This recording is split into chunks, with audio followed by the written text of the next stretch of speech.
సోదరులారా, మన ప్రభువైన యేసుక్రీస్తు నామమున మీ అందరికీ నా వందనాలు తెలియజేస్తున్నాను. మరి మన దగ్గర పాటల పుస్తకాలు సమృద్ధిగా చాలా ఉన్నాయండి. కావాల్సినట్టు వారు తీసుకుని మీ బుక్ మీద మీ పేరు రాసుకోండి. కారణం ఏంటంటే మన సంఘంలో ఉన్న పాటల పుస్తకాల మీద మన స్టాంప్ వేసి ఉంటుంది, షాలేం కృష్ణ అసెంబ్లీ అని. కనుక మీ బుక్ మీద పేరు రాసుకుంటే మీకు మరి ఒకళ్ళు కలిసిపోయినా కూడా మీరు ఐడెంటిఫై చేసుకోవచ్చు. కానీ వచ్చే వారం నుండి బైబిల్తో పాటు ఇంకోటి ఏం తేవాలి, పాటల పుస్తకం కూడా తెచ్చుకోవాలి. మరి ఈరోజు మరి పాటల పుస్తకాలు కావాల్సినటువంటి వాళ్ళు మన ఈ కూడిక అయిన తర్వాత సహోదరుడు స్వరూప్ని కాంటాక్ట్ చేసి మీరు ఆ పాటల పుస్తకాలు తీసుకోవాల్సిందిగా ప్రోపేట మనం చేస్తాం. 150 rupees. You can pay either by cash or PhonePe are Google pay. ప్రియమైన వాళ్ళారా, ఈరోజు మనం దేవుని యొక్క వాక్యంలో నుండి లూకాసు వార్త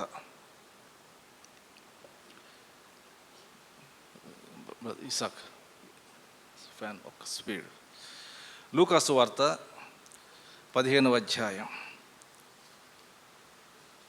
15వ అధ్యాయము లూకాసు వార్త 11 నుండి 32 వచనాలు మనం చదువుకుందాం. అయితే 11 నుండి 24 వచనాలు, 11 నుండి 24 వచనాలు నేను చదువుతాను. 25 నుండి 32 వచనాలు అందరం కలిసి చదువుకుందాం. 11 నుండి 24 వచనాలు నేను చదువుతాను. తర్వాత చివరి 8 వచనాలు మనం కలిసి 25 నుండి చదువుకుందాం. మరియు ఆయన ఇట్లా, నేను ఒక మనుషునికి 2 కుమారులు ఉండి, వారిలో చిన్నవాడు, తండ్రి ఆస్తిలో నాకు వచ్చు భాగమేమని తన తండ్రిని అడుగ్గా అతడు వారికి తన ఆస్తిని పంచిపెట్టాను. కొన్ని దినములైన తర్వాత ఆ చిన్న కుమారుడు సమస్తమును కూర్చుకొని దూరదేశములకు ప్రయాణమైపోయి అతడు తన ఆస్తిని దుర్వ్యాపారం వల్ల పాడు చేసాను. అదంతయు ఖర్చు చేసిన తర్వాత ఆ దేశమందు గొప్ప కరువు రాగా వాడు ఇబ్బంది పడసాగి వెళ్ళి ఆ దేశస్థుల్లో ఒకని చెంత చేరను.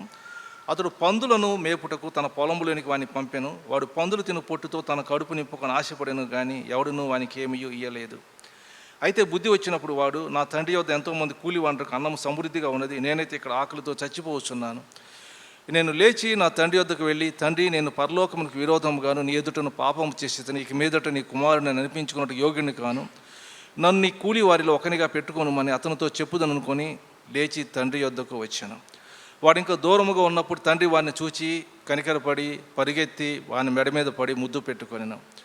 అప్పుడు ఆ కుమారుడు అతనితో, తండ్రి, నేను పరలోకములకు విరోధముగాను నీ ఎదుటను పాపము చేసి తిని, ఇక మీదట నీ కుమారుడు అనిపించుకున్నట్టుకు యోగ్యుడను కానేను. అయితే తండ్రి తన దాసులను పిలిచి ప్రశస్త వస్త్రము త్వరగా తెచ్చి వీని కట్టి వీని చేతికి ఉంగరము పెట్టి పాదములకు చెప్పులు తొడిగించుడి, క్రొవ్విన దూడను తెచ్చి వధించుడి, మనం తిని సంతోషపడదాము.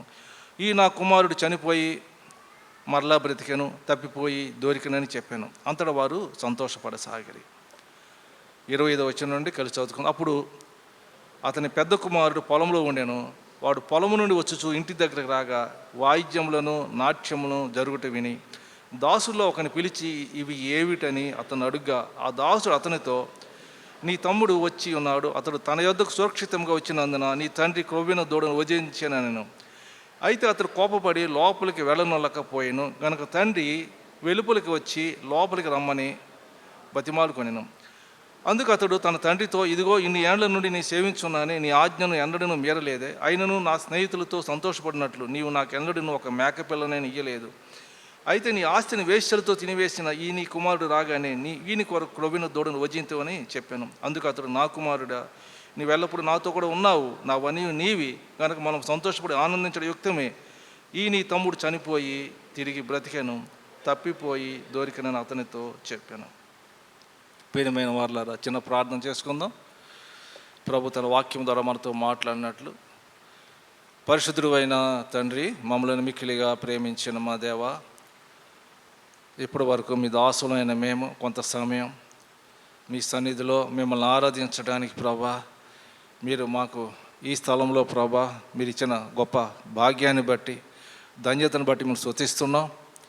ఈరోజు ప్రభా మరి ఇప్పుడు వాక్యం విననై ఉంటుండగా నిలబడిన మీ దాసునైనా నేను బలహీనుడను, నిష్ప్రయోజకుడను, నా మాటలు వ్యర్థము నిష్ప్రయోజనము గనక తండ్రి నన్ను మీరే మీ యొక్క ఆత్మతో నింపి ఇక్కడ చేరి వచ్చిన ప్రతి ఒక్కరికి కావాల్సిన వర్తమానాన్ని మీరే దయచేయమని, ఎవరి ఆత్మకి ఏ వాక్యం కావాలో ఆ వాక్యము తండ్రి నాయన మీరే వారికి దయచేయమని, ఆ వాక్యము వారి హృదయంలో ఫలించుటకు మీ కృప చూపించమని యేసుక్రీస్తు నామమున ప్రార్థించి అడిగి వేడుకొంచున్నాను తండ్రి.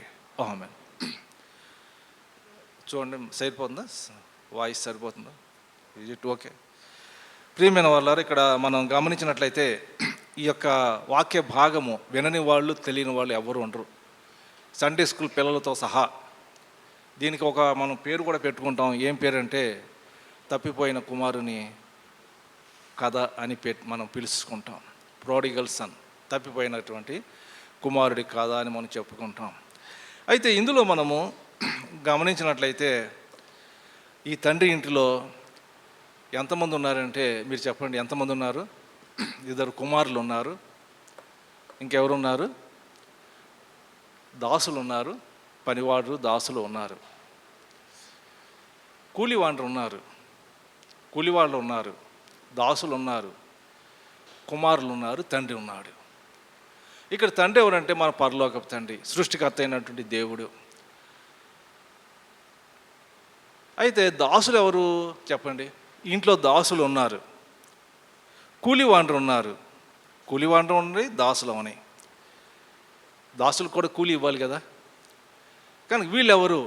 ఈ విషయాన్ని మనం గమనించినట్లయితే ఒక మాట అక్కడ గమనిస్తాం. చూడండి, 17వ వచనంలో, అయితే బుద్ధి వచ్చినప్పుడు వాడు, నా తండ్రి యొద్ద ఎంతోమంది కూలివాండ్రకు అన్నము సమృద్ధిగా ఉన్నది, నేనైతే ఇక్కడ ఆకలికి చచ్చిపోవచ్చున్నాను అన్నాడు. ఎవరు? చిన్న కుమారుడు తనకు బుద్ధి వచ్చినప్పుడు. ఎవరు? ఈ కూలివాండ్రు.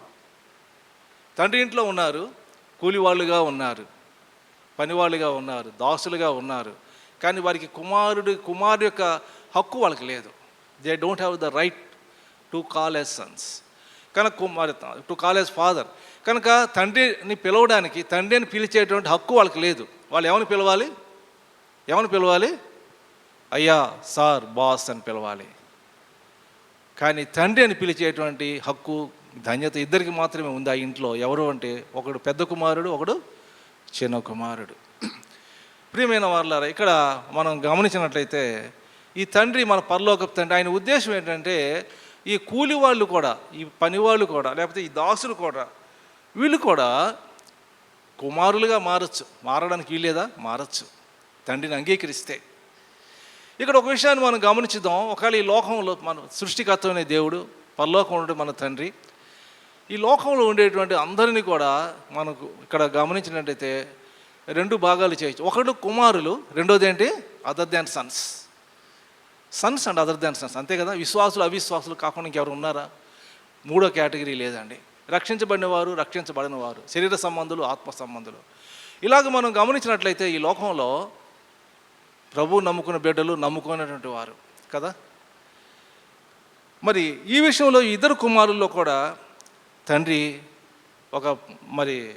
ఒక విషయాన్ని ఇక్కడ మనం గమనిస్తాం. తప్పిపోయిన కుమారుడు, తప్పిపోని కుమారుడు, పెద్ద కుమారుడు, తప్పిపోని కుమారుడు.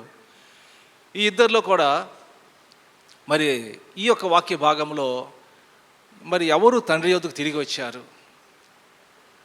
ప్రియమైన వాళ్ళారా, ఇప్పుడు మనం చదువుకున్న ఈ యొక్క వాక్య భాగంలో ఎవరు రిపెంట్ అయ్యారు, ఎవరు రిపెంట్ అవ్వలేదు? 2 కుమారుల్లో ఎవరు రిపెంట్ అయ్యారు? చిన్న కుమారుడు రిపెంట్ అయ్యాడు, పెద్ద కుమారుడు రిపెంట్ అవ్వలేదు. కనుక రిపెంట్ అయ్యాడో లేదో తెలియదు, కానీ అక్కడ ఆగిపోయింది.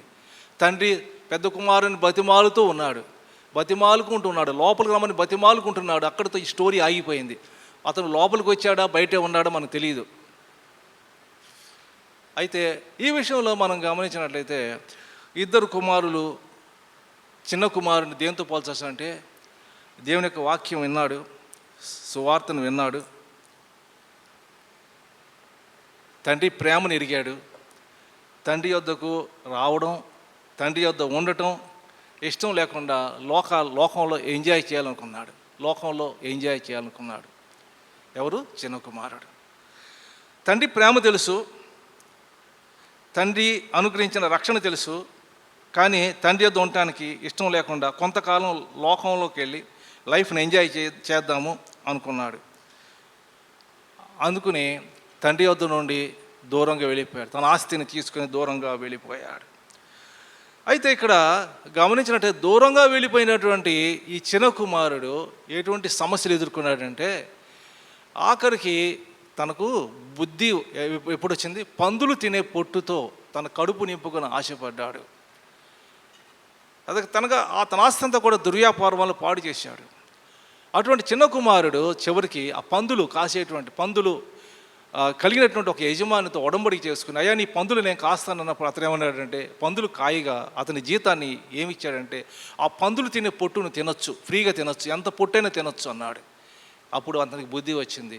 అతను ఏమనుకుంటున్నాడు, నా తండ్రి వద్ద ఎంతోమంది కూలి వాళ్ళకి అన్నము సమృద్ధిగా ఉంది అంటున్నాడు. ఎవరి కూలి వాళ్ళు? ఎవరు? తండ్రిని ఎరగనటువంటి వాళ్ళు, లోకస్తులు,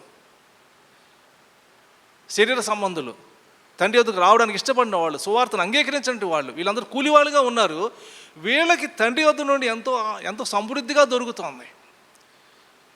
ప్రియమైన దేవుని బిడ్డలారా, దేవుని యొక్క వాక్యంలో మనందరికీ తెలుసు, ఒక మాట కీర్తనలో ఉంది కదా, యెహోవా అందరికీ ఉపకారం, తీయాల్సిన అవసరం లేదు. మన ప్రభువైన యేసుక్రీస్తు వారు కూడా చెప్పారు. ఆయన ఏం చేస్తున్నాడు? మన పరలోకపు తండ్రి చెడ్డవారి మీదను మంచివారి మీదను నీతిమంతుల మీదను అనీతిమంతుల మీదను ఆయన తన సూర్యుని ఉదయింపజేసి తన వర్షాన్ని కురిపిస్తున్నాడు. ఎవరి మీద? ఈ లోకంలో ఉండేటువంటి మనుషులందరి మీద. కనుక మనకు సమృద్ధిగా, ఒకవేళ మనం సమృద్ధిగా ఉండాలి, సమృద్ధిగా గడవాలి అనగా వేటు ఎన్నే లాట్ అన్నప్పుడు తండ్రిని అంగీకరించక్కర్లేదండి. నేను తండ్రిని అంగీకరించాను కనుక దేవుడు నన్ను ఆశీర్వదించాడు కనుక నేను ఈ ఇల్లు కట్టుకున్నాను, ఈ కొనుక్కున్నాను, దేవుడు నన్ను ఆశీర్వదించాడంటే, ప్రియమైన దేవుని బిడ్డలారా, మనకంటే లోకంలో తండ్రిని ఎరగంటి వాళ్ళు, ప్రభుని ఎరగంటి వాళ్ళు ఇంకా ఎక్కువగా ఆశీర్వదించబడ్డారు.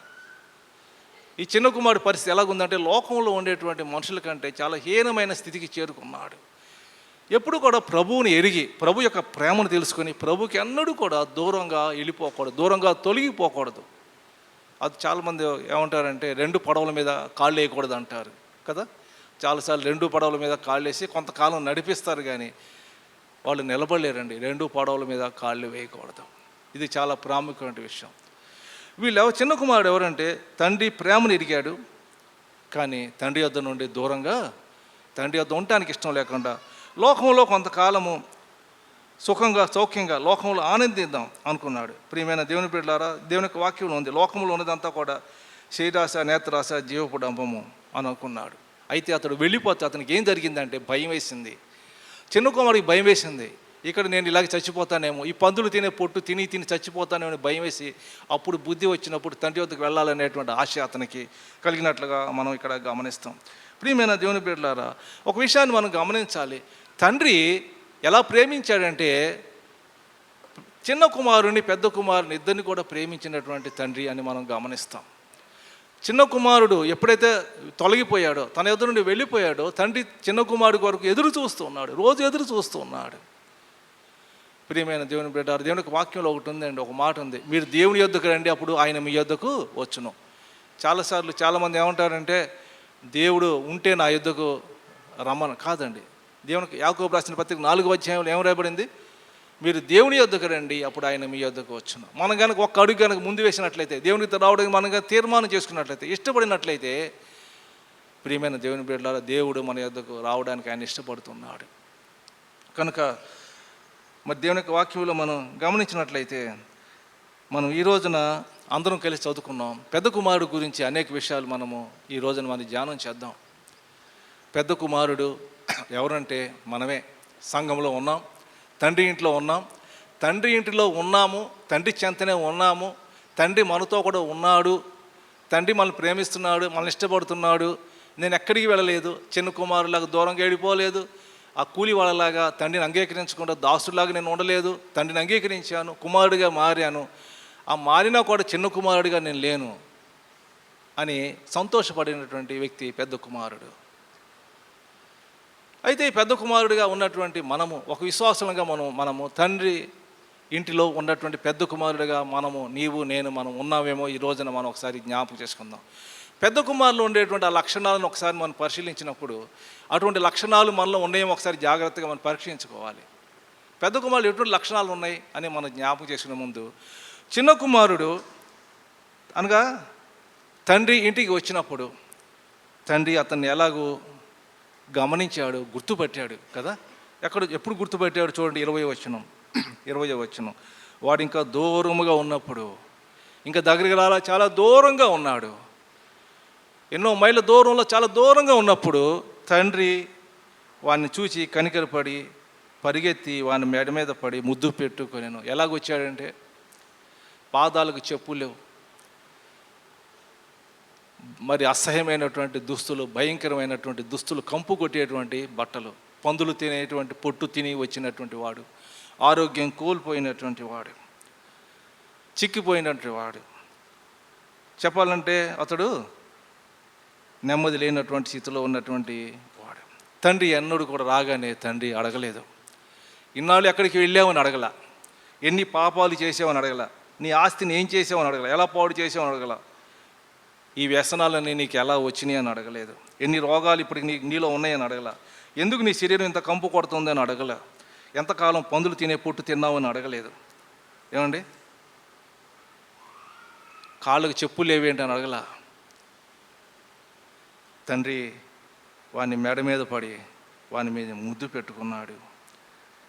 కారణం ఏంటంటే, తండ్రి ఎందుకు అతను ముద్దు పెట్టుకున్నాడు, తప్పిపోవడం కాదు, కానీ అతను ఏం చేశాడు, చనిపోయి బ్రతికాను. 2 సార్లు ఆ మాట ఉంటుంది, 2 సార్లు ఉంటుంది, 32వ వచనంలో ఉంటుంది.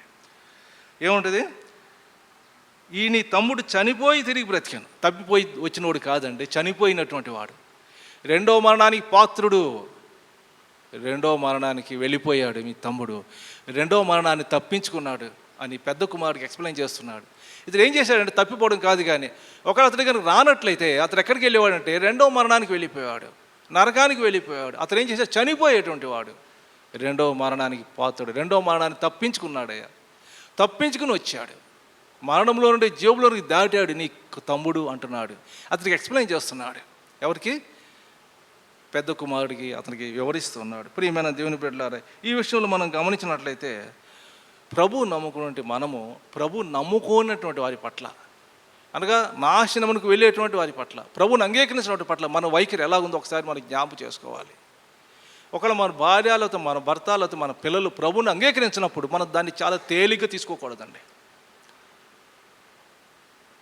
దాన్ని చాలా తేలిగ్గా తీసుకుంటాం మనం. పర్లేదు, వాళ్ళే వస్తారులే, వాళ్ళు కొంచెం తెలుసు కదా. ప్రియమైన దేవుని బిడ్డలారా, ఇక్కడ మన ప్రభువైన యేసుక్రీస్తు వారు చెప్పారు కదా, నేను వెళ్ళే చోటికి మీరు రాలేరు అన్నారు. ఆయన యూదులను చూసి అన్నమాట చూడండి, యోహాను సువార్త 8వ అధ్యాయం 21వ వచనం. యోహాను 8:21.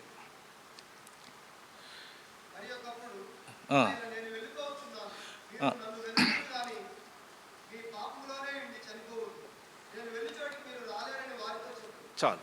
మన ప్రభువైన యేసుక్రీస్తు వారు ఆయన మాటలు వింటున్నట్టు యూదులతో ఆయన చెప్పినట్టు మాట ఏంటంటే, నేను వెళ్ళిపోతున్నాను, నా తండ్రి వద్దకు నేను వెళుతున్నాను, మీరు నన్ను వెదుగుతారు, కానీ మీరు మీ పాపంలో నుండి చనిపోదురు, నేను వెళ్ళే చోటికి మీరు రాలేరని వారితో. నేను వెళ్ళే చోటికి, పరలోకానికి మీరు రాలేరు. కారణం ఏంటంటే, మీరు మీ పాపములో ఉండే చనిపోతారు, మీ పాపములో ఉండి చనిపోతారు. ప్రియమైన దేవుని బిడ్డలారా, అందరూ చనిపోతారు, ఏదో ఒక వ్యాధితో చనిపోతారు, హార్ట్ అటాక్తో చనిపోతారు, రకరకాల వ్యాధులతో. ఈ మరి మరణము చూడకుండా బ్రతుకు నరుడు ఎవడైనా ఉన్నాడనే కీర్తనలో ఉంది. మరణము చూడకుండా ఎవడైనా ఉన్నాడా, బ్రతికేటు నరుడు ఎవడు ఉన్నాడు అన్నది ఎవడు లేడండి. మరణము కంపల్సరీ మనము చూడాల్సిందే. అయితే మరణం, ఏ మరణం మనం చూస్తామో మనకు తెలియదు, మనకి ఏ వ్యాధి వస్తుందో తెలియదు. వ్యాధి వల్ల మరణిస్తాము, హార్ట్ అటాక్ వల్ల మరణిస్తాము, లేకపోతే వృద్ధాప్యం వచ్చి మనం మరణిస్తాము, లేకపోతే యాక్సిడెంట్ అయి చనిపోతాము. ఏ యాక్సిడెంట్ అవుతుందో మనకు తెలియదు. కానీ అది కాదు, కానీ ప్రాముఖ్యమైనది మరణం తప్పదు, కానీ శారీరక మరణం తప్పదు, కానీ మొదటి మరణం తప్పదు. కానీ ప్రభు అంటున్నాడు, మీరు రెండో మరణానికి మీరు వెళ్ళిపోతారు, నా ఎదురుకు రాలేరు. కారణం ఏంటంటే, మీరు మీ పాపములో నుండి చనిపోతారు. ప్రియమైన దేవుని బిడ్డలారా, మనం ఎలా చనిపోయాం అనేది కాదు ప్రాముఖ్యమైనది,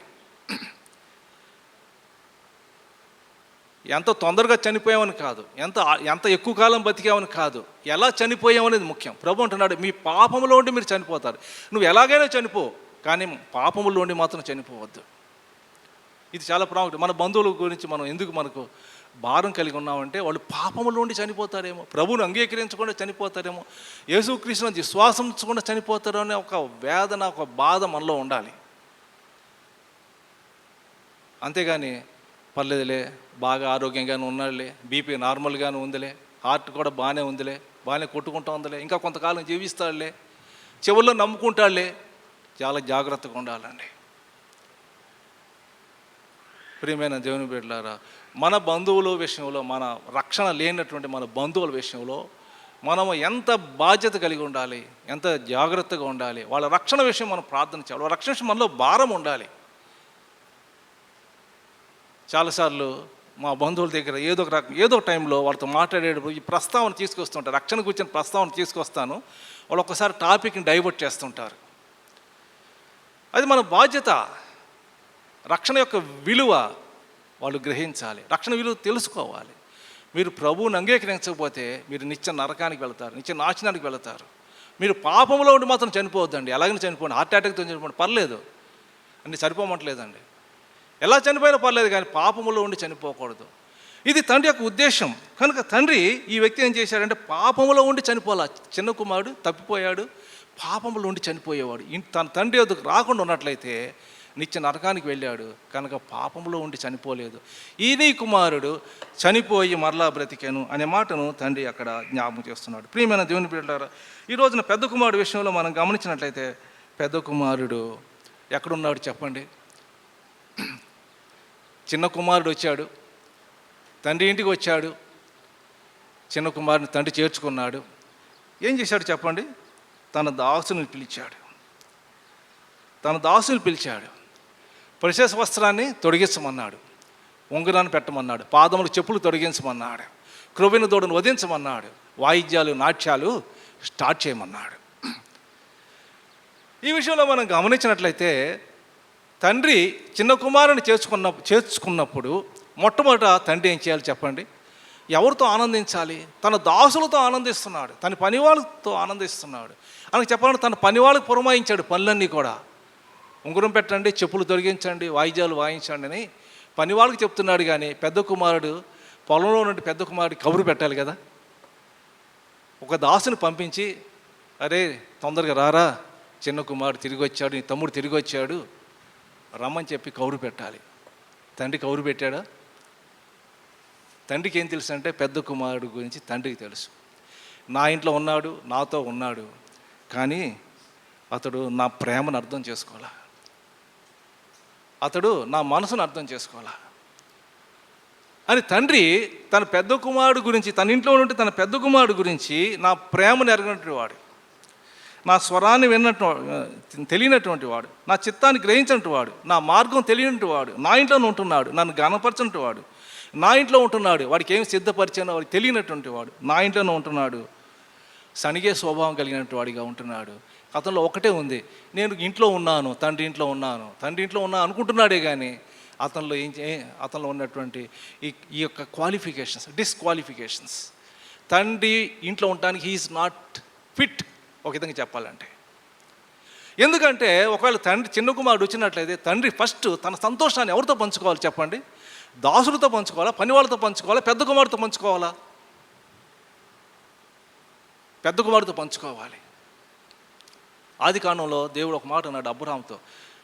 ఏమన్నాడు? అబ్రహామునికి దాచేదన అన్నాడు కదా. నేను చేయబో కార్యం అబ్రహామునికి దాచేదన అన్నాడు. సొదొమ గొమొర్రాను నాశనం చేయడానికి దేవుడు దిగి వచ్చినప్పుడు అబ్రహాం మమ్రే వనంలో మమ్రే దగ్గర ఉన్నట్టు సింధూర వనంలో ఉంటున్నప్పుడు, ఎండవేళ ఉంటున్నప్పుడు అబ్రహాము వారికి ఆతిథ్యం ఇచ్చిన తర్వాత ఇద్దరు సొదొమ వైపుగా వెళ్ళారు. ఒక్కళ్ళకి నిలిచి ఉన్నారు. యెహోవా సన్నిధిని అబ్రహాం నిలిచి ఉన్నప్పుడు దేవుడు ఏమన్నాడు?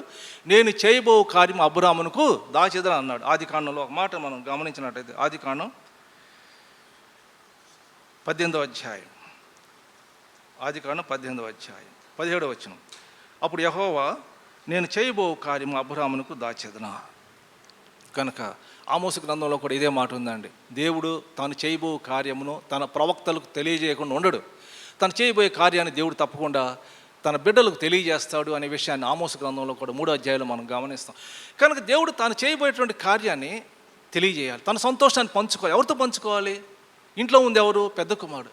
ఎవరితో షేర్ చేసుకోవాలి? పెద్ద కుమారుడితో షేర్ చేసుకోవాలి. కానీ పొలంలో ఉన్న పెద్ద కుమారుడికి అతను కనీసం మెసేజ్ కూడా పంపలేదు. వాయిద్యాలు జరుగుతున్నాయి, నాట్యాలు జరుగుతున్నాయి.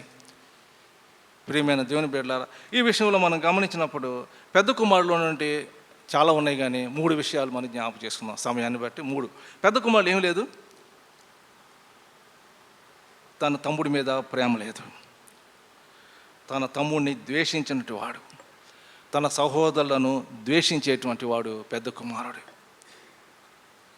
మొట్టమొదటిగా తన తమ్ముడిని ద్వేషించినటువంటి పెద్ద కుమారుడు, తన సహోదరుని ద్వేషించినటువంటి పెద్ద కుమారుడు, తన తమ్ముడిని ప్రేమించినటువంటి పెద్ద కుమారుడు, తన తమ్ముడు రక్షించబడితే సంతోషించినటువంటి వాడు పెద్ద కుమారుడు.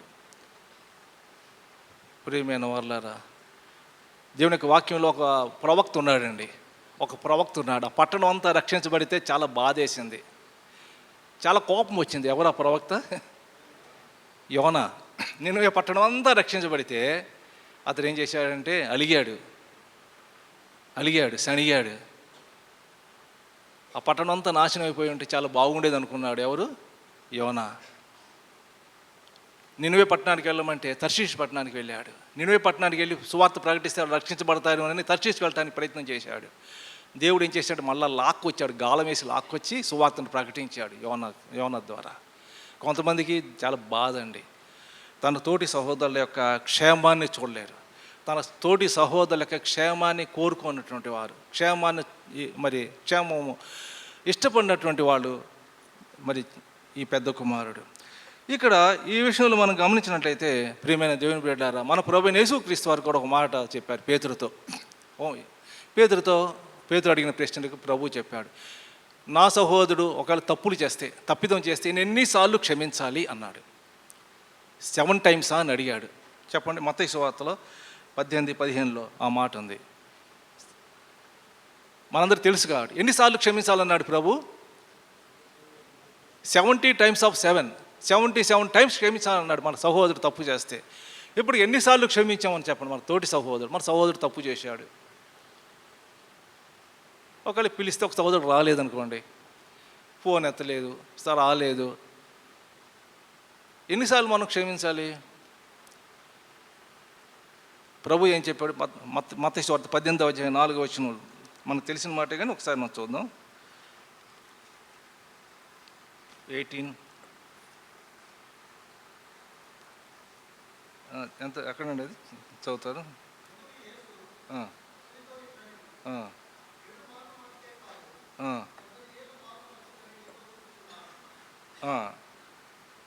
అంటే 18:15 కదా, 18:21. Okay, correct.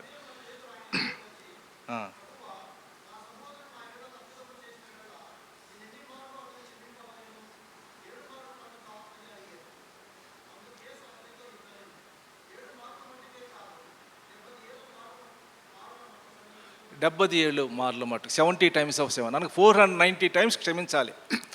అనగా నీ సహోదరుడు నీ దేళ్ళ తప్పు చేస్తే ఒక్కొక్క సహోదరుని 490 సార్లు క్షమించాలి. అయితే ఈ పెద్ద కుమారుడు ఎన్నిసార్లు క్షమించాడండి? ఒక్కసారి కూడా క్షమించలేకపోయాడు. ఆదికాండంలో దేవుడు ఏం చేశాడంటే కయీనుతో అన్నాడు, నీ తమ్ముడైన ఏబేలు ఎక్కడా అని అడిగాడు. ఏబేలు ఏమన్నాడు? నా తమ్ముడికి నేను కావలివాడినా అన్నాడు. దేవుడు లెక్క అడుగుతాడండి. మన తోటి సహోదరుడు తప్పిపోతే, ఒకవేళ మార్గంలో నుండి తొలగిపోతే మనం ఏం చేయాలి? అతని సంఘాన్ని తీసుకురావడానికి ప్రయాసపడాలి. అతను ఏ విషయంలో తప్పిపోయాడో అతను కలవాలి, మాట్లాడాలి, ప్రేమతో అతను తీసుకురావాలి. కానీ ప్రతి సహోదరుడు దేవుడు తన తోటి సహోదరు విషయంలో లెక్క అడుగుతాడు. నీ తమ్ముడు ఎక్కడ అనేటువంటి విషయాలను ఇక్కడ మనం గమనిస్తాం. ప్రియమైన దేవుని బిడ్డలారా, మన ప్రభువైన యేసుక్రీస్తు వారు మనకి ఇచ్చిన ఈ 2 ఆజ్ఞలు మనందరికీ తెలుసు. మొదటిది ఏంటి? నిన్ను వలే నీ దేవుని నువ్వు పూర్ణ హృదయంతో, పూర్ణాత్మతో, పూర్ణ శక్తితో ప్రేమించాలి. రెండవది ఏంటి? నిన్ను వలే నీ పొరుగువాడిని ప్రేమించాలి. కనుక మన పొరుగువాడు ఎవరు అనే విషయంలో మన ప్రభువైన యేసుక్రీస్తు వారు కూడా ఉపమానం చెప్పారు. మంచి సమరయుడి గురించి చెప్పారు. ఎవరు నా పొరుగువాడని అడిగాడు ఒక అతను. ప్రభు అన్నాడు, సమరయుడి గురించి చెప్పారు. దొంగల చేతులు చిక్కినటువంటి వాడిని చూసి పక్కగా వెళ్ళిపోయే వాళ్ళు, లేవీలు వెళ్ళిపోయారు, యాజకులు వెళ్ళిపోయాడు. కానీ ఎవరు? సమరయుడు, మంచి సమరయుడు పక్కగా వెళ్ళిపోతారు. కొంతమంది పట్టించుకోరండి. ప్రియమైన దేవుని వల్ల ఒక సహోదరుడు ఏదో ఒక సమస్య వచ్చింది, అప్పుడు బాగానే ఉంటారు, సమస్య రాగానే ఫోన్ ఎత్తరు. కొంతమంది ఉంటారండి, ప్రేమ అంతా కనబరుస్తారు, ప్రేమ అంతా ఒలకపోస్తారు, కానీ అవసరం ఉండేటప్పటికి మాత్రం కొంచెం జాగ్రత్తగా ఉంటారు. వీడు ఎక్కడొచ్చి మమ్మల్ని హెల్ప్ అడుగుతాడేమో, కొంచెం జాగ్రత్తగా ఉండాలనుకుంటారు. దేవునికి వాక్యంలో మనం గమనించినట్లయితే ఒక మాట ఉంది చూడండి. మనం ఏం చేయాలి? ప్రభువు నమ్ముకుంటే బిడ్డలు. గలతీ రాసిన పత్రిక 6వ అధ్యాయం, గలతీ 6:1. సహోదరులారా, ఒకడు ఏ తప్పితములోనైనా చిక్కుకునే ఆత్మ సంబంధులైన మీలో ప్రతివాడును తానును శోధింపబడునేమో అని తన విషయమై చూసుకొనొచ్చు సాత్వికమైన మనస్సు తట్టి వానిని మంచి దారికి తీసుకొని రావలేను. ఒకని భారములు ఒకడు భరించి ఇలాగో క్రీస్తు నియమమును పూర్తిగా నెరవేర్చడు. ఇది ఎవరి నియమం అంటే క్రీస్తు నియమం అండి. మన ప్రభువైన యేసుక్రీస్తు నియమించిన నియమం ఇది. ఒకని భారములను ఒకడు భరించాలి. ఈ పెద్ద కుమారుడు విషయంలో మనం గమనించినట్లయితే, పెద్ద కుమారుడు తన సహోదరుడి విషయంలో ద్వేషించాడు. ఇంకోటి ఏమన్నాడు? పెద్ద కుమారుడు ఒక మాట అన్నాడు చూడండి, ఏమన్నాడు? 27వ వచనంలో ఏమన్నాడు? తండ్రి బతిమలాడుకున్నప్పుడు ఏమన్నాడు? 30వ వచనం, 15:30 చదువుతారా? 15:30 చదవండి.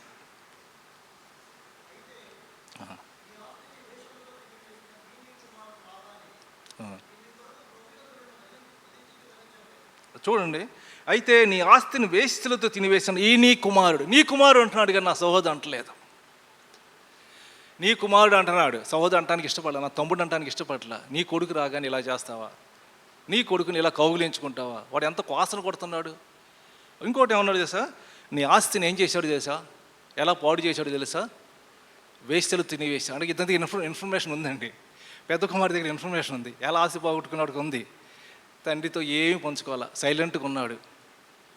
తండ్రి గమనించట్లేదా? వాడు ఆస్తి ఎలా పోగొట్టుకున్నాడు కూడా ఇతనికి అర్థమైపోయింది, తెలుసుకున్నాడు, ఇన్ఫర్మేషన్ లాగాడు.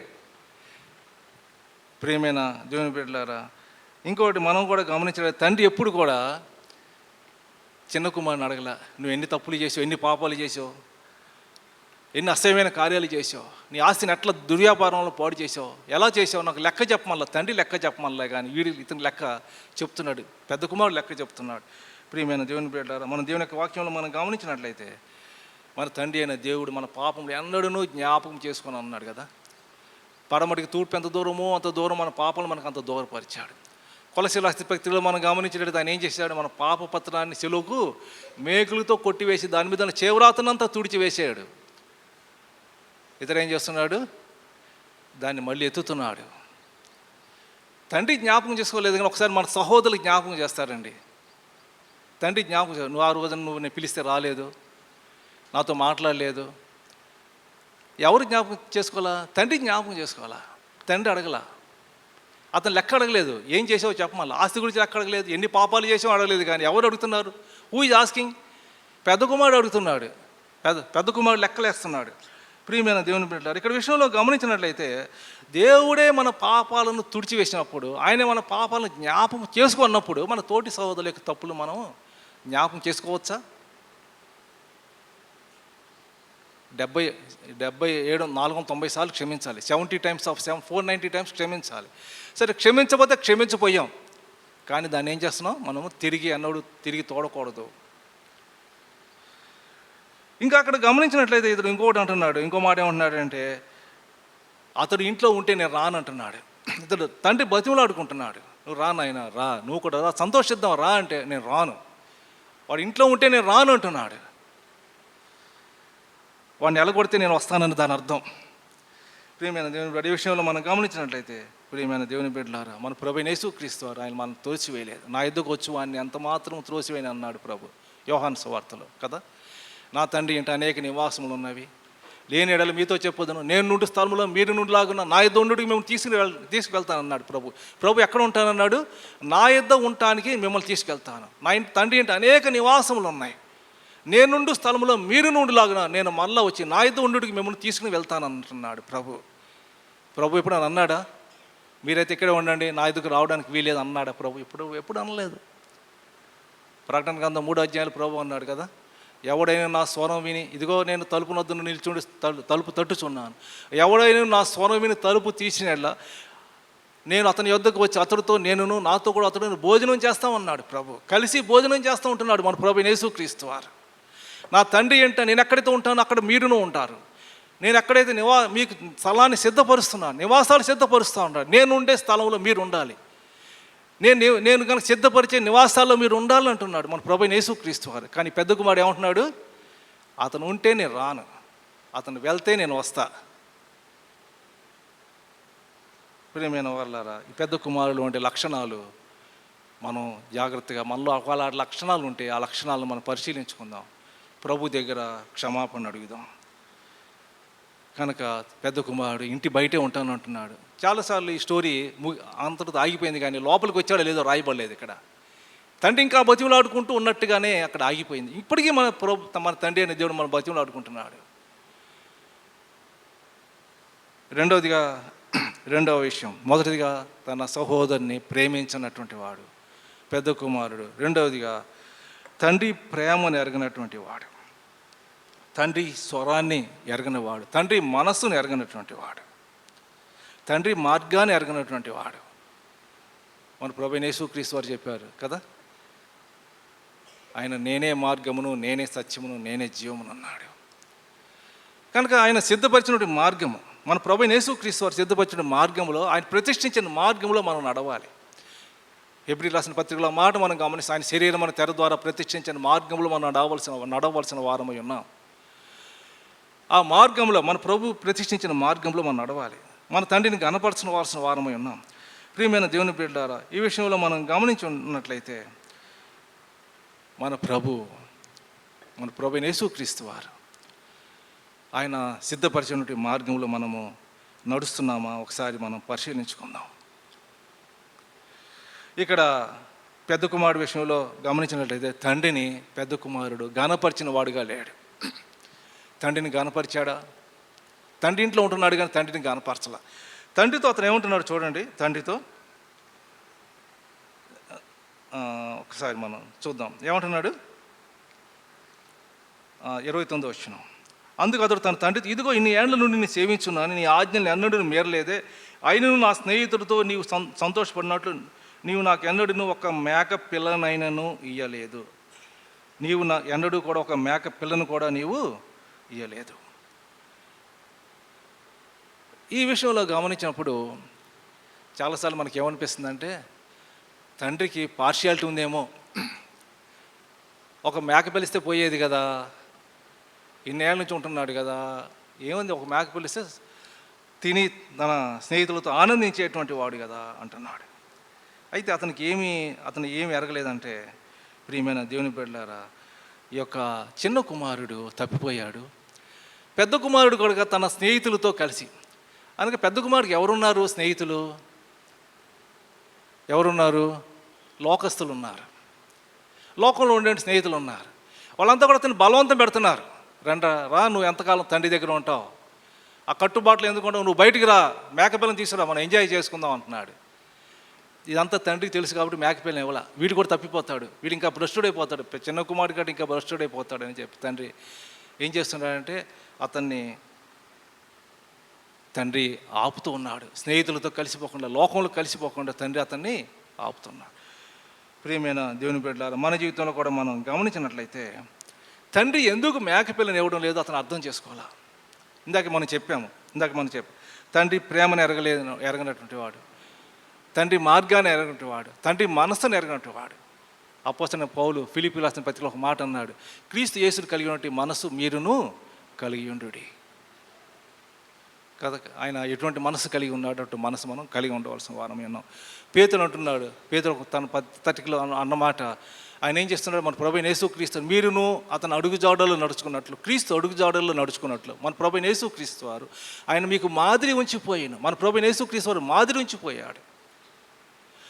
మరి ఈ యొక్క పెద్ద కుమారుడు నడిచేటువంటి ఈ యొక్క మార్గాన్ని మనం గమనించినట్లయితే ఇతడు ఎన్నడూ కూడా తండ్రి స్వరాన్ని విన్నటువంటి వాడు కాదు, తండ్రి స్వరాన్ని లక్ష్యము చేసినటువంటి వాడు కాదు, తండ్రి చిత్తాన్ని తెలుసుకున్నవాడు కాదు. ఎందుకు నా తండ్రి నన్ను ఇంత కట్టుబాటులో ఉంచుతున్నాడు, నా తండ్రి ఎందుకు నన్ను ఇట్లాగో ఉంచుతున్నాడు, నాకు ఎందుకు నేను ఎంజాయ్ చేయలేకపోతున్నాను, స్నేహితులతో నా ఫ్రెండ్స్ ఎంజాయ్ చేయలేకపోతున్నాను అని అతను ఆలోచిస్తున్నాడు. ప్రియమైన దేవుని బిడ్డలారా, మన జీవితంలో కూడా ఒక మాటలు మనం జ్ఞాపకం చేసుకుందాం. మన ప్రభువైన యేసుక్రీస్తు వారు చెప్పిన మాట కదా, నా గొర్రెలు నా స్వరం వినును, అవి నన్ను వెంబడించును, అవి అన్యుని స్వరం వినవు గనక అన్యుని స్వరం వెంటనే అవి పారిపోతాయి అంటున్నాడు. పెద్ద కుమారుడు అన్యుల స్వరాన్ని వింటున్నాడు, స్నేహితుల స్వరాన్ని వింటున్నాడు. రా, నీ తండ్రి ఇంట్లో నుండి మేక పిల్ల తీసుకురా, మనం ఎంజాయ్ చేద్దాం, చెప్పు, గట్టిగా మాట్లాడు, ఏం పర్వాలేదు అంటున్నాడు. ఎవరు? పెద్ద కుమారుడు. తండ్రికి తెలుసు, పెద్ద కుమారుడు యొక్క స్నేహితులు తెలుసు, అతని యొక్క హ్యాబిట్స్ తెలుసు, అతను నడిచే మార్గం తెలుసు. ఇందాక మనం చెప్పుకున్నాం, పొలంలో ఉన్నటువంటి పెద్ద కుమారుడి దగ్గరికి తండ్రి ఎప్పుడు కూడా చిన్న కుమారుడు వచ్చేటువంటి తన సంతోషాన్ని పంచుకోలేకపోయాడు. కారణం ఏంటంటే పొలంలో గనక ఉన్నప్పుడు గనక తన దాసుని పంపించి, అరే తొందరగా రా, నీ చిన్న కుమారుడు వచ్చాడు కనుక పంపిస్తే పొలం నుండి కూడా వచ్చేవాడు కాదు ఇంటికి, అటు వెళ్ళిపోయేవాడు. ప్రియమైన దేవుని బిడ్డలారా, ఈ విషయంలో మనం గమనించినట్లయితే పెద్ద కుమారుడు తండ్రి ఇంటిలో ఉన్నాడు కానీ తండ్రి ప్రేమను ఎరగినటువంటి వాడు, తండ్రిని గణపరచిన వాడు, తండ్రి చిత్తాన్ని ఎరగినటువంటి వాడుగా ఉన్నాడు. మనం చాలాసార్లు దేవుని యొక్క చిత్తాన్ని గ్రహించట్లో చాలాసార్లు మనం విఫలమైపోతుంటాం. మన కుటుంబ జీవితంలో, సంఘ జీవితంలో, వ్యక్తిగత జీవితంలో, మన పిల్లల విషయంలో, చదువుల విషయాల్లో, ఇంకా వారి వివాహాల విషయాల్లో, అన్ని విషయాల్లో మన దేవుని చిత్తాన్ని గ్రహించవలసిన వారమై ఉన్నాం. రోమీయులకు రాసిన పత్రికలో ఒక మాట మనం గమనిస్తాం. రోమా 12 ఒక మాట ఉంది. రోమా 12:2, మీరు ఈ లోక మర్యాదను అనుసరింపక ఉత్తమమును అనుకూలమును సంపూర్ణమై ఉన్న దేవుని చిత్తం మీద పరీక్షించి తెలుసుకున్నట్లు మీ మనసు మారి నూతన ఒకటి వలన రూపాంతరం పొందిరి. కానీ మనం ఏం చేయాలి? రూపాంతరం పొందాలి. తండ్రి యొక్క మనసు రావాలి, తండ్రి యొక్క మార్గంలో నడవాలి, తండ్రి చిత్తాన్ని గ్రహించగలిగినట్టు ఉండాలి. నేను చాలాసార్లు మీకు ఒక విషయాన్ని చెప్పాను, అంటే ఇది సమయం కాదు కానీ, సమయం లేదు కానీ ఇంకోసారి చిన్న మన చెప్పాలంటే మన ఆత్మీయ మేలు కొరకు నేను మాట చెప్తాను. ఒకసారి ఒక దేవుని సేవకుడు ఈ మాట చెప్పాడు. వాళ్ళ నాన్నగారు అంటే క్రిస్టియన్, అంటే క్రైస్తవ సంఘాలకి లేకపోతే వైఎంసీఎల్ అంటారు, ఇట్లాంటి దానికి ఆయన దీంట్లో ఉన్నాడు, సెక్రటరీగా ఉన్నాడంట. ఆ స్టేట్లో ఆయన సెక్రటరీగా ఉంటున్నప్పుడు స్టేట్ చాలామంది విశ్వాసులు వచ్చేవాళ్ళట, వాళ్ళ ఇంటికి వస్తూ ఉండేవాళ్ళు, ఆయన కలుస్తూ వెళ్తూ ఉండేవాళ్ళట. అని చెప్పిన మాట నేను జ్ఞాపకం చేస్తున్నాను. చెప్పింది ఎవరో కాదు, ఆయన ప్రభు దగ్గరికి వెళ్ళిన నాగపూర్ విల్సన్ గారు చెప్పిన మాట. ఆయన వాక్యంలో ఆయన ఇంటికి వచ్చినప్పుడు ప్రతిరోజు వచ్చేవాళ్ళు, ఏదో సంఘం వాళ్ళు వచ్చేవాళ్ళు. వచ్చి అయ్యో మిమ్మల్ని కలవడానికి వచ్చామండి అని అనేవాళ్ళు. సరే, కలవడానికి వచ్చినప్పుడు ఏం చేయండి, వాళ్ళకి ఏదో మంచినీళ్ళు ఇవ్వాలి, కాఫీ ఇవ్వాలి, టీ ఇవ్వాలి, కొంతమందికి స్నాక్స్ కూడా పెట్టాలి. కొంచెం పెద్ద వాళ్ళు వస్తుంటారు, బిషప్లు వస్తారు, లేదా పెద్ద వాళ్ళు వస్తుంటారు. ఈయన ఏం చేసేవాడంటే, ఈయన చిన్న పిల్లవాడిగా ఉన్నప్పుడు వాళ్ళ నాన్న ఇంకా చూస్తుండేవాడు. ఎవరైనా వచ్చి ఆయన ముందు కూర్చుంటున్నప్పుడు, ఆయన ఎదురుగా కూర్చుంటున్నప్పుడు వాళ్ళ వైఫ్ వెనక చూసేవాడంట. ఆ చూడగానే ఆమెకు అర్థమైపోద్దంట, వాళ్ళకి మంచినీళ్ళు తెచ్చేస్తుందంట. మళ్ళీ ఎప్పుడైనా ఒకసారి అట్లా చూసినప్పుడు టీ తెచ్చేస్తుందంట. ఇంకోసారి అట్లా చూసినప్పుడు స్నాక్స్. అంటే ఆయన ఒకసారి ఆయన వెనక చూడగానే నాకు అర్థమైపోద్దంట, మంచినీళ్ళు తెమ్మన్నాడా, టీ తెమ్మన్నాడా, స్నాక్స్ తెమ్మన్నాడా అర్థమైపోద్దంట. ఈయనకు అర్థం కాలేదట. ఎలా తెలుస్తుంది, ఎలా ఆమె గ్రహిస్తుందంటే, రోజు ఇదే పని కాబట్టి ఆయన చూసే చూపులో ఆమెకు తెలిసిపోద్ది, ఇది టీకా చూపు, మంచినీళ్ళకా, స్నాక్స్కా అని ఆమెకు అర్థమైపోద్ది. ఈయన చిన్నపిల్లవాడు ఉన్నప్పుడు ఈయనకు అర్థం కాలేదట. ఆమె ఎలా గ్రహించగలుగుతుందంటే, ఆయనతో ఉన్నటువంటి సాన్నిహిత్యాన్ని బట్టి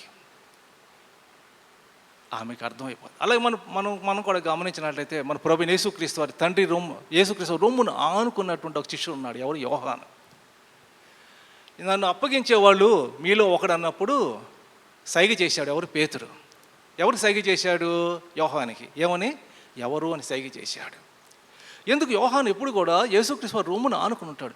మనం తండ్రితో ఎంత సాన్నిహిత్యంగా ఉంటామో, ఎంత మన సహవాసం కలిగి ఉంటామో, అప్పుడు తండ్రి మనసును మనం గ్రహిస్తాం. ప్రియమైన దేవుని బిడ్డలారా, అందుకే కొరింథీయులకు రాసిన పత్రికలో మనం గమనించినట్లయితే, తన కుమారుని యొక్క సహవాసం మిమ్మల్ని పిలిచిన దేవుడు నమ్మదగినవాడు. దేవుడు ఏం చేశాడు? మనల్ని ఎవరి సహవాసానికి పిలిచాడు? 1 కొరింథీ 1వ అధ్యాయం 9వ మన ప్రభువైన యేసుక్రీస్తును తన కుమారుని సహవాసంకి మేము పిలిచిన దేవుడు నమ్మదగినటువంటి వాడు. దేవుడు మనల్ని కుమారునితో సహవాసం చేయమని పిలిచాడు. కుమారుని యొక్క మనసును మనం ఎప్పుడు గ్రహిస్తామంటే, కుమారునితో మనం ఎంత సన్నిహితంగా ఉంటామో, ఎంత అనుబంధం కలిగి ఉంటామో మన తండ్రి అయిన దేవునితో, అప్పుడు తండ్రి మనసును మనం గ్రహిస్తాం. మనమే పెద్ద ప్రియమైన దేవుని బిడ్డల తండ్రి చిత్తాన్ని మనం గ్రహిస్తాం, తండ్రి మనసును మనం ఎరుగుతాం.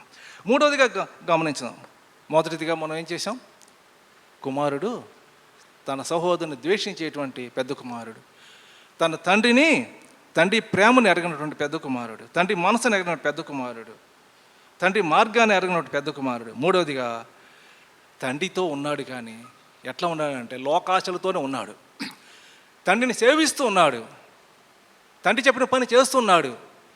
ఎలా చేస్తున్నాడంటే విత్ వరల్డ్లీ డిజైర్స్. ఒక పక్క లోకాశలు ఉన్నాయి, అలాగే తండ్రి ఒక మాట అన్నాడు చూడండి, ఒక మాట అన్నాడు, ఏమన్నాడు,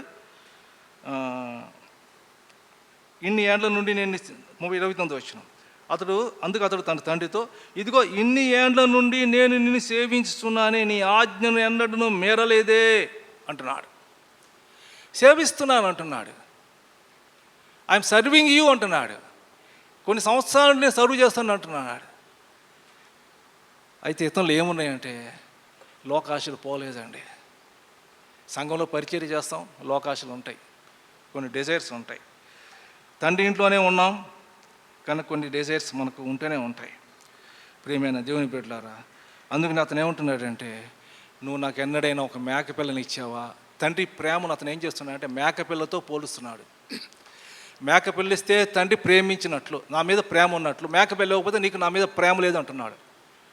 మనం కూడా ఎన్నిసార్లు అనుకున్నామండి కదా, నాకు ఒక కారు లేదు కానీ తండ్రి ప్రేమ నా మీద లేదు, నాకు ఒక బంగ్లా ఇవ్వలేదు, నా ప్రేమ లేదు, నాకు ఒక ఉద్యోగం ఇవ్వలేదు, తండ్రి ప్రేమ నా మీద లేదు, నా పిల్లలకి సెటిల్ అవ్వలేదు, తండ్రి ప్రేమ నా మీద లేదు.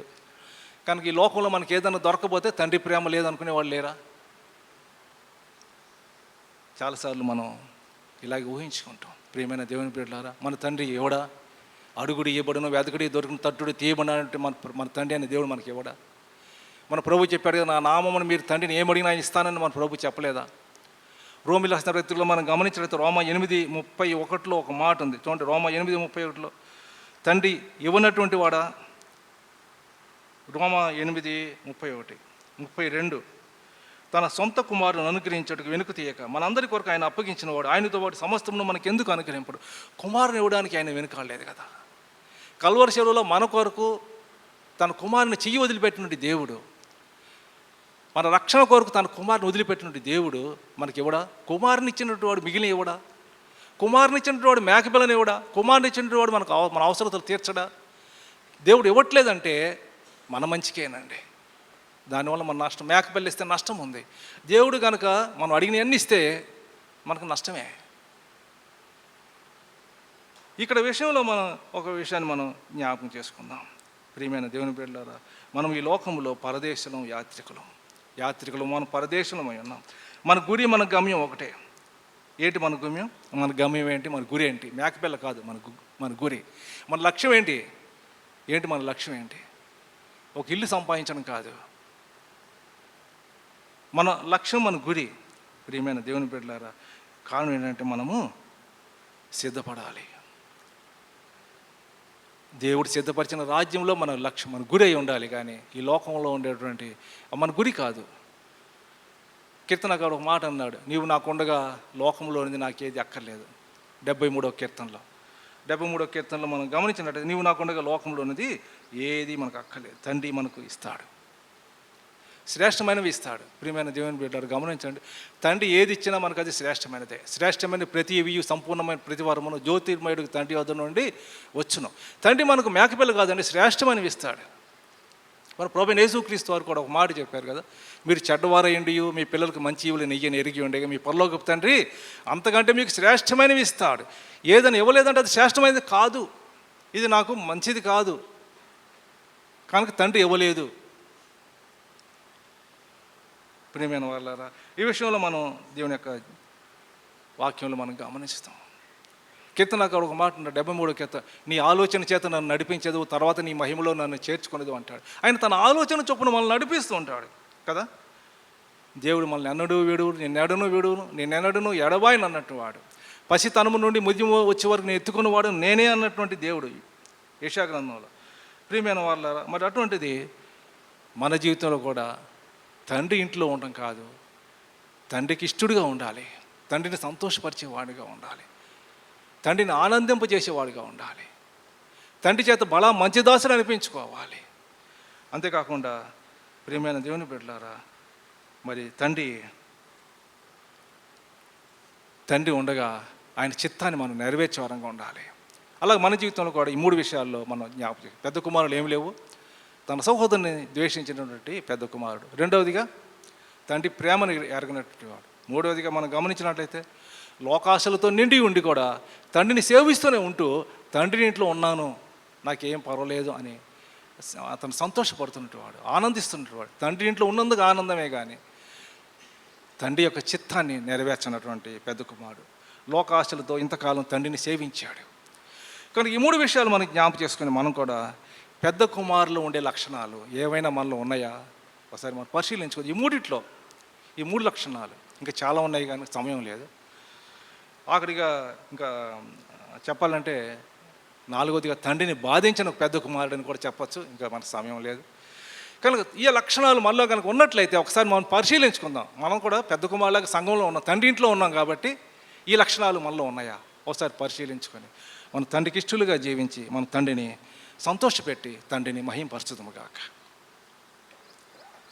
ప్రార్థన చేసుకుందాం. పరిశుద్ధుడు అయిన తండ్రి, మమ్మలను మిక్కిలిగా ప్రేమించిన మా దేవ, ఇప్పటి వరకు మీకు వాక్యం ద్వారా మీరు మాతో మాట్లాడినందుకై మీకు స్తుతులు స్తోత్రములు చెల్లిస్తున్నాం. చిన్న కుమారుడు, తప్పిపోయిన కుమారుడు, నేను పాపం చేశాను అని మీ ఎద్దకు వచ్చినప్పుడు మీరు చేర్చుకున్నారు, మీరు లెక్క అడగలేదు, అతని ప్రతి పాపాన్ని క్షమించారు. అతని తండ్రి నాయన మరి మీరు చేర్చుకున్నారు. పెద్ద కుమారుడు ప్రభా, తండ్రి ఇంట్లో ఉన్న పెద్ద కుమారుడు, మీతో ఉన్న పెద్ద కుమారుడు విషయంలో మీరు ఎంతగా మనస్తాపన చెందారు. పెద్ద కుమారుడు ప్రభా నాయన తన సహోదరుని ద్వేషించినప్పుడు, తన తమ్ముడిని ద్వేషించినప్పుడు మీరు ఎంత బాధపడ్డారు. పెద్ద కుమారుడు మీ ప్రేమను అర్థం చేసుకున్నప్పుడు, పెద్ద కుమారుడు తండ్రి నాయన మీ యొక్క చిత్తాన్ని గ్రహించినప్పుడు, మీ మార్గాన్ని గ్రహించినప్పుడు, మీ మనసును గ్రహించినప్పుడు మీరు ఎంత బాధపడ్డారు తండ్రి. పెద్ద కుమారుడు తండ్రి నాయన ఆఖరిగా ప్రభా నాయన మరి అతడు లోకాశలతో నిండి ఉండి మిమ్మల్ని సేవిస్తూ ఉండగా ప్రభా మీరు ఎంతో బాధపడి అతను బతిమాలుకున్నారు. అతని తండ్రి రమ్మన్నారు, పిలిచారు, లోపలికి రమ్మని ఆహ్వానించారు. చిన్న కుమారుడితో కలిసి సంతోషిద్దామని ఆహ్వానించి అతను బతిమాలుకున్నారు తండ్రి. ఈ విషయాలు మేము జ్ఞాపకం చేసుకున్నప్పుడు మేము కూడా మా జీవితంలో మీ ఇంటిలో ఉంటూ పెద్ద కుమారుడిగా ఉంటున్నామేమో, పెద్ద కుమారుడి లక్షణాలు మాలో ఉన్నాయి మేము పరిశీలించుకొని పరీక్షించుకొని తండ్రి మేము కూడా దిద్దుకోవడానికి, సరి చేసుకోవడానికి, మిమ్మల్ని తండ్రి సంతోషపరచడానికి, మిమ్మల్ని ఘనపరచడానికి, మిమ్మల్ని మహింపరచడానికి మీరే మమ్మలను వాడుకొనమని, అలాగే మమ్మల్ని మీరు సిద్ధపరిచి వాడుకొనమని, మీరే మహిం పొందమని ఇప్పుడు విన్న వాక్యం మా హృదయంలో తండ్రి భద్రపరచుకొని మీకు వాక్య ప్రకారం జీవించడానికి మాకు సహాయం దయచేయమని, మీ కృప చూపించమని, వెళుచుండగా మీ సన్నిధి మాతో ఉంచమని యేసుక్రీస్తు నామమున స్తుతించి ప్రార్థించి అడిగి వేడుకొంచున్నాము తండ్రి. ఆమె ఆమె. ప్రియమైన వాళ్ళారా, ఇప్పుడు కొన్ని నిమిషాలు సహోదరులు చెప్పారు కదా, మరి బాప్తిసం గురించి కొన్ని సలహా